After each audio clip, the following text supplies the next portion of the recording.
Friends, Ram Ram नमस्कार। सास बहू और बेटियां के इस लाइव सेशन में आप सभी का स्वागत कर रही है मीनू मौसी। लेकिन हम बताएं, हम बड़े दिन से गाने सुन रहे थे सभी पिक्चरों के। फिर हम सोचे कि पिक्चरें फ्लॉप हो जाती है, गाने हिट हो जाते हैं।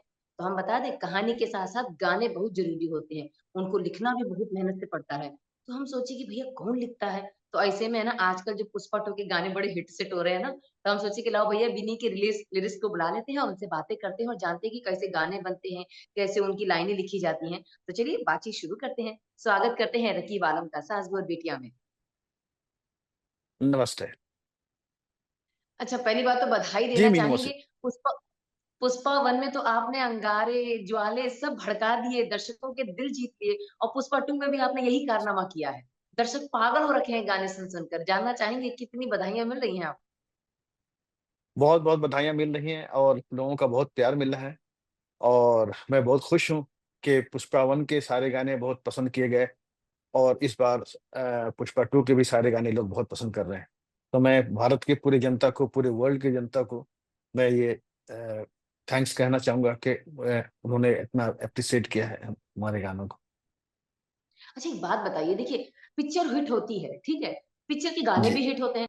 कई बार हिट पिक्चर के गाने फ्लॉप हो जाते हैं और कई बार गानों के चलते पिक्चर फ्लॉप हो जाती है।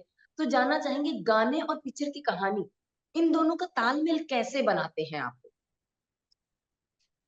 हम मेरा जो एक्सपीरियंस है पुष्पा को लेकर, तो इसके सारे गाने ऐसे नहीं है कि अचानक से कहीं कोई गाना आ गया, कोई गाना ऐसा हुँ, आ गया। ये सारे गाने सिचुएशन के ऊपर है।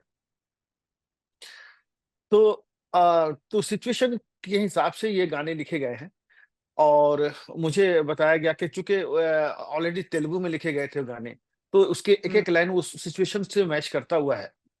तो मुझे हुँ। वो सारे ट्रांसलेशन को फ़ॉलो करना पड़ा इस गाने को बनाने के लिए। अच्छा, कितना मुश्किल होता है, मतलब जब कोई, देखिए, इंग्लिश को हिंदी ट्रांसलेट करने में बड़ा मुश्किल होता है। और कई बार है ना, राइम जो बोलते हैं आज, मतलब गाने जितने होते हैं वो राइमिंग के हिसाब से चलता है। चोरी चोरी जी। दिल ले गई ओ कुड़ी पंजाब की चोरी चोरी, मतलब कोई भी गाने बनते हैं। जी, तो जी, जी, ऐसे जी, ही जी। भाषा के गाने को जब आप हिंदी में लिखते हैं, तो क्या जी। एज इट इज जो उस भाषा में लिखा गया है उसको लिखते हैं, या फिर आप हिंदी के शब्दों को थोड़ा इधर उधर करके उसके मतलब धुन को अप्रोच करते हुए गाने लिखते हैं? इसमें ये डबिंग के गाने होते हैं। अच्छा। तो डबिंग में बहुत सारे बंदिशें हैं, जैसे आपका लिप मोमेंट है। तो बिल्कुल। मुझे ऐसे शब्द का चयन करना पड़ता है जो लिप से मैच करे। हुँ, हुँ। फिर मुझे ट्रांसलेशन फ़ॉलो करना पड़ता है। फिर मुझे राइमिंग भी ज़रूरी है क्योंकि अगर राइम नहीं हुआ तो पोएट्री बनेगी नहीं। तो बिल्कुल। बहुत बहुत मतलब कठिनाइयों से गुज़रना पड़ता है ये गाने को कंप्लीट करने के लिए और कभी-कभी 2-3 दिन, कभी-कभी हफ्ता लग जाता है। मतलब अरे वाह! उसके लिप मैच करने में, उसके सिचुएशन को मैच करने में, फिर उसके राइम को मैच किया। कभी-कभी बहुत अच्छे-अच्छे थॉट्स आते हैं, लेकिन वो लिप से मैच नहीं करता है या फिर अच्छा। सिचुएशन से मैच नहीं करता। तो बहुत सारे बाधाएँ हैं, लेकिन उस सबको पार करते हुए फिर इसको कामयाब करना पड़ता है। देखो, आज तक तो हम और हमें लगता है हमारे जितने दर्शक हैं ना, वो यही सोच रहे होंगे कि हिंदी डबिंग तो बहुत आसान है। हमें लगता है कहानी जी, की हिंदी डबिंग के साथ-साथ जो गाने की डबिंग की जाती है वो भी बड़ी मुश्किल होती है। आज हमें आपसे पता चल रहा है। अच्छा, आपको जी। हर एक गाना बनाने में कितना समय लगा है? मतलब गाने हिंदी में बनकर कब तक तैयार हुए? पुष्पा 2 के? पुष्पा 2 के मैं एक-एक गाने के लिए मैं बॉम्बे से चेन्नई फ्लाई किया हूँ अच्छा। और मैं एप्रिशिएट करूँगा इनके जो म्यूजिक डायरेक्टर हैं देवी श्री प्रसाद, चूँकि हम बहुत पहले से एक-दूसरे के दोस्त हैं, तो वो हिंदी बहुत अच्छी तरह उनको पता है। तो जब अच्छा। हम लिखते हैं तो वो तेलुगु भी जानते हैं और हिंदी भी जानते हैं। अच्छा। तो जब कभी किसी मतलब लाइन में मैं कहीं भटक जाता हूँ, तो वो मुझे पकड़ के लेके आते हैं। अब बोलते हैं, हुँ। "भैया ये नहीं, इसका मीनिंग ऐसा है और ऐसा है, ये सिचुएशन ये है और इसके लिखने का मकसद ये है।" तो वो सारी चीज़ अच्छा। हमको बताते हैं। फिर हम उनको फ़ॉलो कर कर के और फिर हम लिखते हैं। तो एक गाना को बनाने में 2-3 दिन तो लग ही जाते हैं। बेचारा वो भी अपना सारा शेड्यूल को देखते हुए मेरे साथ बैठते हैं और मुझे टाइम देते हैं। तो ये बड़ी अच्छी बात है उनके लिए कि वो इतना डेडिकेट है मतलब अपने गानों के लेके। सही बात है। मतलब हर एक मेहनत और हर एक सफलता के पीछे एक का हाथ नहीं होता है, पूरा एक ग्रुप होता है, टीम होती है, तभी इतनी बड़ी जी, जी, जी। सफलता मिलती है। क्यों, सही कही कि नहीं? जी, जी, जी। जी, जी, जी। इसमें एक अब ये कह सकते हैं कि इस गा मतलब पुष्पा के गानों के जहाँ तक सवाल है, तो हम ये कह सकते हैं कि हम जितना मेहनत कर पाए हैं इस गानों को लिखने में, उतना ही मेहनत देवी श्री प्रसाद का भी है, उनको कर तराशने में, कि भैया नहीं ये ऐसा है, ये ऐसा है, ये ऐसा है। तो हर हर लम्हा वो हमको मतलब सपोर्ट करते रहे। अच्छा, जब आप हिंदी में लिख रहे थे, देखिए ज़रूरी नहीं है कि कोई पिक्चर 1 अगर हिट सुपर हिट हो जाए, तो ज़रूरी नहीं है कि 2 भी सुपर हिट हो।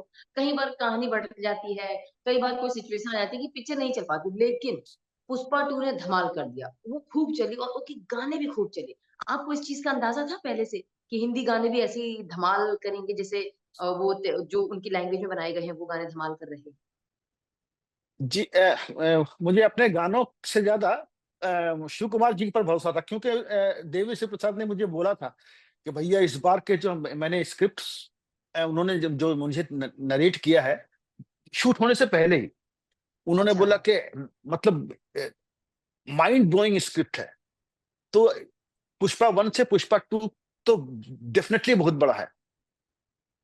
तो अरे वाह! उसको देखते हुए मुझे लगा कि अब जो पुष्पा 2 इतना कॉन्फिडेंट के साथ अगर देवी साहब बता रहे हैं, तो इसका मतलब के गाने भी वैसे ही होंगे। तो और उन्होंने वैसे ही मेहनत करके फिर हम लोगों ने गाने भी बनाए। बनाना शुरू किया और उसपे अंजाम तक जा पहुँचे। अच्छा, एक बात बताइए, देखिए आपने गानों की हिंदी डबिंग भी की है, ठीक है? दूसरी जी, भाषा के गानों को और साथ ही साथ आपने अपने ओरिजिनल गाने भी बनाए हिंदी में। तो आप ये जी। बताइए दोनों में सबसे ज़्यादा कठिन कौन-सा काम होता है? हिंदी में डबिंग करना या फिर दूसरा कोई एक नया गाना तैयार करना? सबसे कठिन तो है डबिंग के गाने को लिखना, क्योंकि इसमें ये समझिए कि आपके पैर और हाथ दोनों को बाँधकर किसी समुद्र में डाल दिया गया है और आपको तैरना है। अच्छा, बहुत सारी बहुत सारी बंदिशें हैं, बहुत सारी चैलेंजेज़ हैं।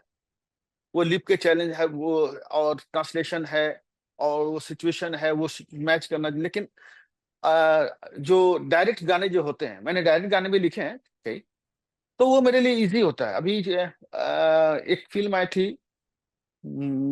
डोंगरी का राजा, हुँ, हुँ। उसमें पिया तू पिया करके गाना जो है अरिजीत साहब ने गाया था, वो मैंने आधे घंटे 45 मिनट में लिखे थे, जबकि अरे डबिंग के वाह! मेरे 2-2 3-3 दिन लग जाते हैं। मैच मीन्स अरे! लिप मैच करने में, सिचुएशन मैच करने में, ट्रांसलेशन फॉलो करने में, कभी-कभी 2-2 दिन लग जाते हैं। अरे! रहमान साहब बहुत के कई गाने हैं जो मैं स्पॉट पे लिखा है। अभी एक एक गाना था फ़िल्म अदा थी, एक फ़िल्म, पे रहमान साहब का म्यूज़िक था, तू है ज़बां मैं हूँ बयाँ कर एक गाना है। उसको मैंने रहमान साहब ने मुझे ट्यून दिया और सीधे चले गए माइक पे और मैं 4-4 लाइन लिख रहा हूँ और उन्होंने बोला कि टाइम उतना नहीं है, आप लिखो, मैं 4-4 लाइन लिखते जाओ, मैं देते जाओ, मैं गाता जाऊँगा। तो मैं अरे 4 बाप लाइन रे! लिखा। हाँ, 4 लाइन मैंने लिखा, उनको दिया, वो जब तक गा रहे हैं तब तक मैं बाहर बाकी की लाइनें लिख रहा हूँ। अरे! तो ऐसा भी सिचुएशन आया है। अरे! फिर एक अच्छा ये और गाना बताइए है जी, जी। हाँ। हाँ, हाँ, आप एक बता और रहे थे? गाना है कनेक्शन नोकिया के लिए हम लोगों ने किया था, जिया से जिया, अच्छा। रहमान साहब का ही हाँ, हाँ। गाना था। वो भी हम अच्छा। लोगों ने स्पॉट पे लिखा। तो रहमान साहब के बहुत सारे गाने मैंने स्पॉट पे लिखे हैं। ज़्यादातर, मतलब ज़्यादातर गाने स्पॉट पे लिखे हैं। इसे कहते हैं super talent, on the spot. एक तो गाने में भी लिखते टाइम पे बहुत सारी चीज़ों का ध्यान रखना पड़ता है ना, गाने के जी, जी, शब्द जी। अच्छे हों, लोगों को जी। पसंद भी आए, राइमिंग भी हो, धुन में भी बैठे, बहुत मेहनत का जी, जी, काम है जी। भई हर एक चीज़ में। जी, थैंक यू, थैंक यू। अच्छा अब आपसे जानना चाहेंगे इसके अलावा आप और कितने गानों की तैयारी कर रहे हैं? कितने गाने आपने लिख लिए हैं, नए गाने लाने की तैयारी कर चुके हैं? अभी मेरी एक फ़िल्म आ रही है गेम चेंजर, जो रामचरण जी की फ़िल्म है। तो उसमें 2 गाने मेरे हैं अरे और वाह! एक और फ़िल्म आ रही है कुबेरा, जिसमें धनुष जी हैं हीरो, तो उसके गाने कर रहा हूँ। और इसके पहले मैंने कंगुआ के सारे गाने लिखे, जो अभी मतलब सूर्या जी की फ़िल्म थी, जिसमें 2025 में आप बैक टू बैक सरप्राइज़ करने वाले हैं अपने सारे सभी फैन्स को, क्यों? जी, इंशाअल्लाह कोशिश करते हैं। देखिए, हम तो यही जी, चाहेंगे जी। जो भगवान की कृपा आप पर बरस रही है, आपके धुनों के ज़रिए, आपके शब्दों के ज़रिए, वो कृपा ऐसे ही बरसती रहे, नए-नए गाने आते रहें जी, और आपके गाने जैसे हमेशा सुपर हिट होते हैं, वैसे ही नए गाने भी सुपरहिट। बहुत-बहुत शुक्रिया। थैंक आपसे बात करके वाक़ई बहुत अच्छा लगा और आज हमको जाके पता चला कि भैया गाने लिखने में और गाने डबिंग करने में कितना अंतर होता है और किसमें ज़्यादा मेहनत लगती है। ये यू। बात जी, बताने जी। के लिए बहुत-बहुत धन्यवाद आपका। Thank you. चलिए उम्मीद करते हैं फिर से मुलाकात करेंगे और फिर से ज़रूर, जानेंगे ज़रूर। नए गानों की कहानी के बारे में। ज़रूर, ज़रूर।